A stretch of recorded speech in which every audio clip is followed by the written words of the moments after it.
because I don't want to suffer any more emotional pain, any more relational pain. So let me just stay away from the two main things that people do: get married and have kids.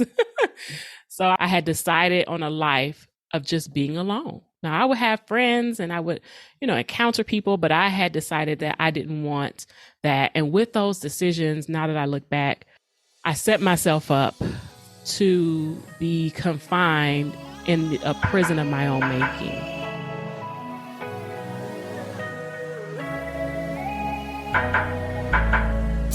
You're listening to the Experience Freedom Podcast. I'm your host, Ajene Gaylord, and I endeavor to educate, encourage, and empower women to embrace emotional healing and eradicate the stigma of mental health in the body of Christ. On this episode, we continue in our Freedom series.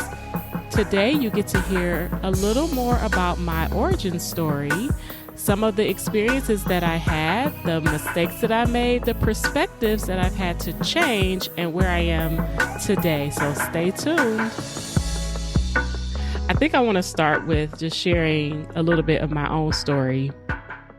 And I'm not sure which part to begin with, because I think that I have been on this journey of healing, it feels like all my life, at least as far as being more aware of the need to overcome or to heal from pain and wounds and traumas that have occurred in my life. And so much of my story, from as far back as I can remember, had everything to do with how I grew up, what happened in my household when I was a child, and then the impact, the fallout, the residue of that most of my life. I can look back to as early as my college days.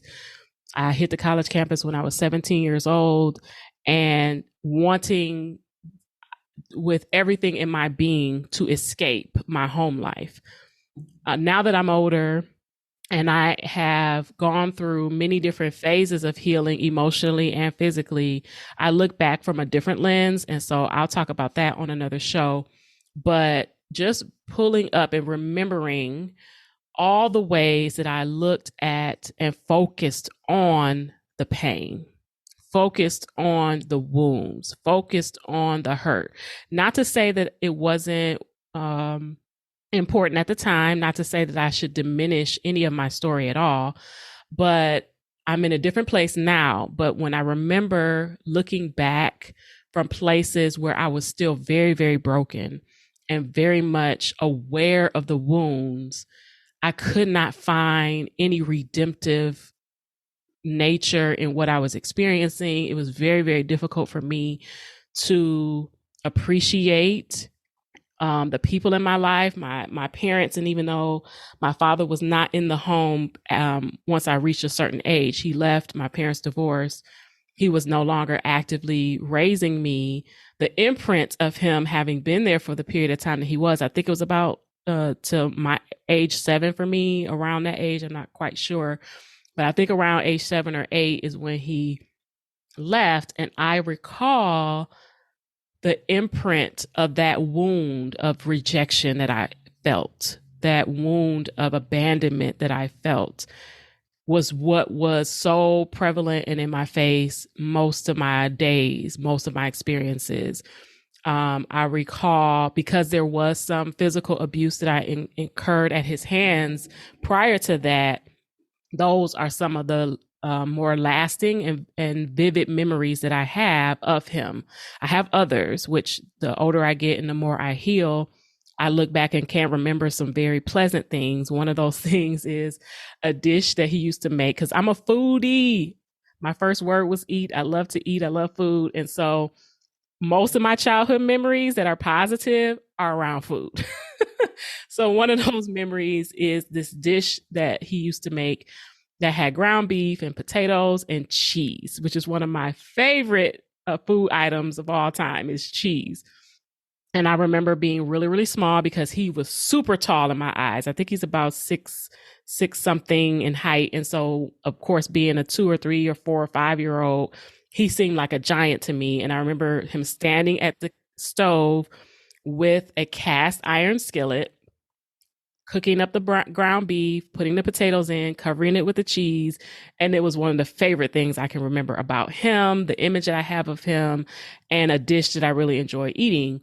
But that memory, I had it, but it was overshadowed by the memories of the pain, the memories of the hurt, the memories of the quote unquote bad things that happened to me.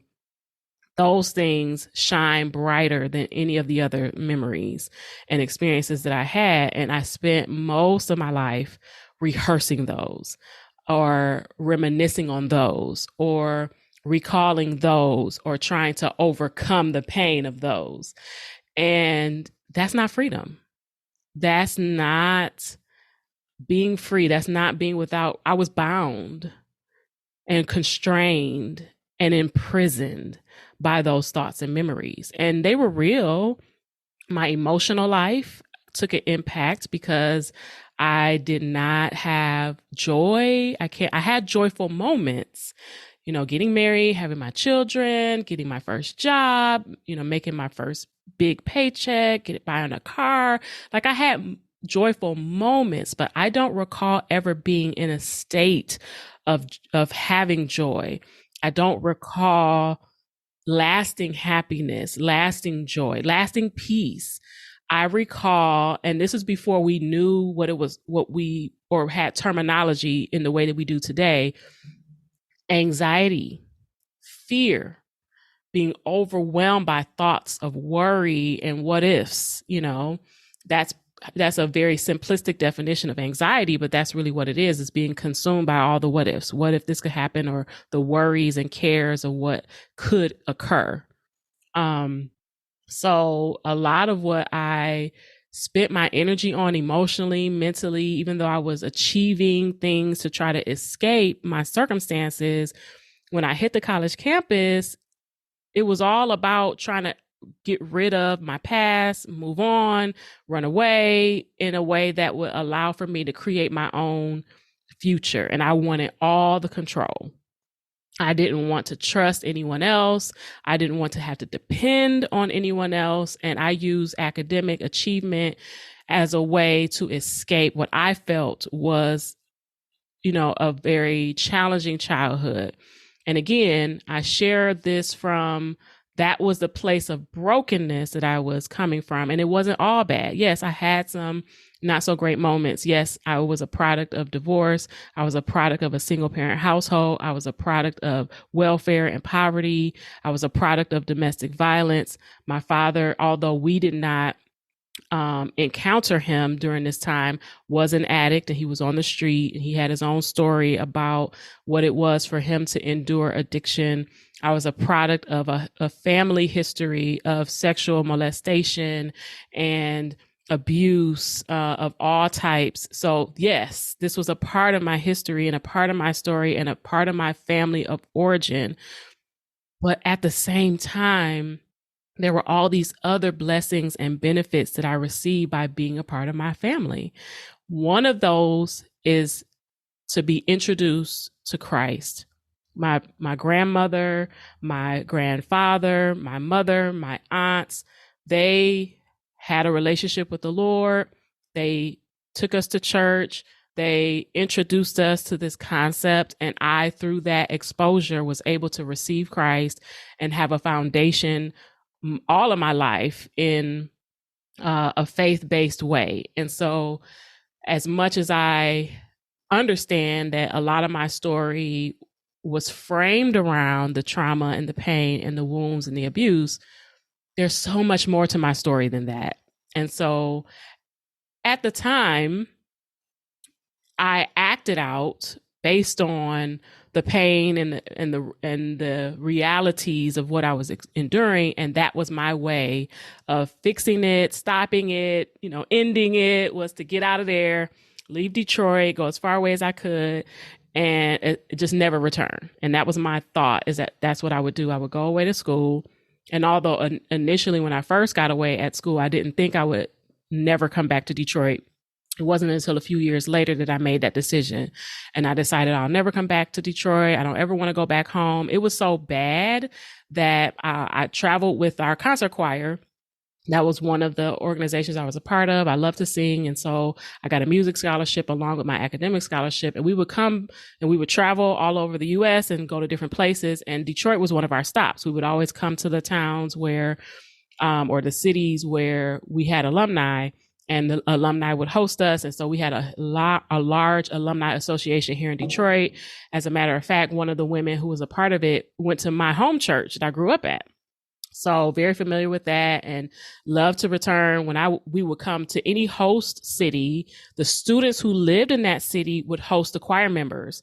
And when, of course, they would stay at your home with your family, you would open up your home. And then when we would go to cities that we didn't have a lot of host families, we would stay at hotels. So it was a way to kind of help the students to afford it. The college and the music department covered the cost, but you got to see your family. I mean, you're here. Usually we would go during spring break. So most of the time your family was around, your friends were around, and you would come home. We would do the concert, but you would stay with the family members. When I would come to Detroit, I would not stay at my house where my mother and my sisters were. I would stay at a friend's. And that was not what you did. And I know that I hurt my mother in doing that. And I have since apologized for that. But at the time, I'm 17, 18, 19, I'm just reacting in my own pain, right? And I recognized that I was fighting so hard for something, and I didn't even really know what it was. And I was fighting for it in the wrong way. And that in and of itself was bondage. I didn't see it as that at the time. I didn't recognize it as constraint. I didn't recognize it as not being free, but that's exactly what it was. I wasn't free to make choices out of a place of feeling like I had a right to act or speak or think, or without hindrance or without that restraint. I was making these decisions from a bondage to pain. And honestly, didn't even realize that until in the last few years of my journey. So to fast forward a little bit, and I'll share more of my college years one day, but to fast forward through that, there were several things that I promised myself as a little girl, or at least the beliefs that I had placed in my mind, which was other ways that I imprisoned myself, which was one was I would never be poor again. I did not like the feeling of lacking. I did not like the feeling of not having enough. I didn't like the struggle. And I promised the little girl in me that I would never be without, and I would never be poor, and I would never lack. And that's partly why my academic pursuit was the way it was. I saw academics as a way to earn income, as a way to escape poverty and welfare. And although in my later teenage years growing up, my mother was able to become employed, she kind of bucked against the system, chose education instead of staying on welfare. She obtained her master's degree. She went on to a wonderful teaching career, and she was able to overcome that. It was still embedded in me as a young girl that this life is not for me. So I decided and promised myself I would never, ever, ever be in poverty. And the other things that were not necessarily promises, but this is more like some guarantees, or at least things that I did not want as a result of my own pain. One was I did not want to get married, and I did not want to have children. I looked at family as dysfunction. I looked at family as hurt, as destruction. And I didn't want to, number one, mess up anybody else's life. So I didn't want to have children. And I didn't want to have to struggle with the commitment of marriage by having to submit and surrender and to compromise and all those things. I didn't see a healthy marriage growing up. And so I made these decisions. So one was a promise to the little girl in me that I would never find myself in a poverty condition. And then the other was like, here's what I'm not going to do, because I don't want to suffer any more emotional pain, any more relational pain. So let me just stay away from the two main things that people do: get married and have kids. So I was going to have this wonderful career where I was going to travel the world and make all this money and just have my own life and be alone. I had decided on a life of just being alone. Now, I would have friends and I would, encounter people, but I had decided that I didn't want that. And with those decisions, now that I look back, I set myself up to be confined in a prison of my own making. I allowed the things that happened to me to then cause me to decide what I wouldn't do, and then to prevent the very opportunities to be healed, to be blessed, to be made whole by deciding that what I didn't want as far as family or relationship was somehow protecting me. I'm trying to think. I feel like a question came in my mind as far as I wanted all the control, like this, the idea Mm-hmm. of thinking you're free, like control equals freedom somehow.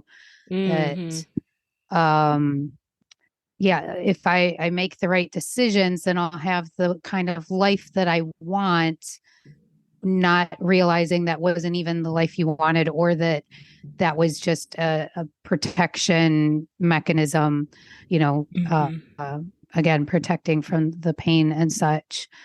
Yeah, it wasn't the life that I wanted or that the Lord wanted for me, but in my mind, this was going to keep me from pain and keep me from hurt and keep me from disappointment and keep me from letting someone else down. Not even just me being let down or hurt or rehearsing those childhood experiences, but also not ruining the life of my children or damaging someone else. So this was a way for me to keep myself from any further harm, right? Any further wounds, any further abandonment or rejection. If I can stay away from relationship, especially the closest that you can have, which is to choose a spouse and to bear children, then I can keep myself from any more pain, right? And I think about the fact that there are different layers to freedom, at least from how I want to explain it. And one of them is belief. And I was in bondage to belief. I had these ideas and concepts and made meaning of my experiences and told myself, here's how it's going to be. And it took many, many years of maturity, growing up, relationship with God, um, growing in my faith, studying the word, prayer, counseling, and being in relationship to help to overcome some of those hurdles initially. But most of my young adult life, so this would be, once I passed the adolescence, teenage years, and into my early 30s, I spent most of those years trying to get over the hurt. And those were the years that I suffered the most with my physical health. At the time, I really didn't make the connection. I kind of had a little bit of a idea because of the work that I do. But I didn't fully understand how much my emotional health was impacting my physical health at the time. I had not yet looked at the brain body connection as far as trauma and healing. I had not yet fully understood how what happens in your soul happens in your cells. I heard someone say that in a book that I read a couple years ago, and that concept kind of jumped out at me, and I was like, wait, what does that mean? And I began to look into that. So much of what I spent my time doing was, I'm thinking I'm free. I'm thinking that I'm able to make these choices. I'm going off to college. I'm going to get this career. I'm not going to, get married. I'm not going to have children. To me, that was freedom. I got to decide. That's what I told myself freedom was. I had no idea what it meant not to be free or what that looked like. And what it took for me was years and years and years of living in a way that just didn't quite seem like this is how it's supposed to be. It's hard to really put it in words and explain what that means, But there was just this lull in my life where, like I said, I wasn't really joyful or happy, things that you would think would bring more excitement. I wasn't excited. I didn't respond in a typical way to things in my life that seemed like they would be joyful. So it took me examining that. It took other people pointing it out. So I'm going to stop here and pick up the rest of the story and more of my revelations on the next part in the series. But before you go, I want you to consider the life work for this episode. Try and retell your origin story. Remember way back in one of our beginning episodes, I asked you to write out your origin story, to examine the origins of your life and what happened as you were growing up. And as I've shared today, I want you to consider a new perspective, maybe from a place of joy, healing, grace, and forgiveness, and retell your origin story from there. So stay tuned and we'll see you on the next one.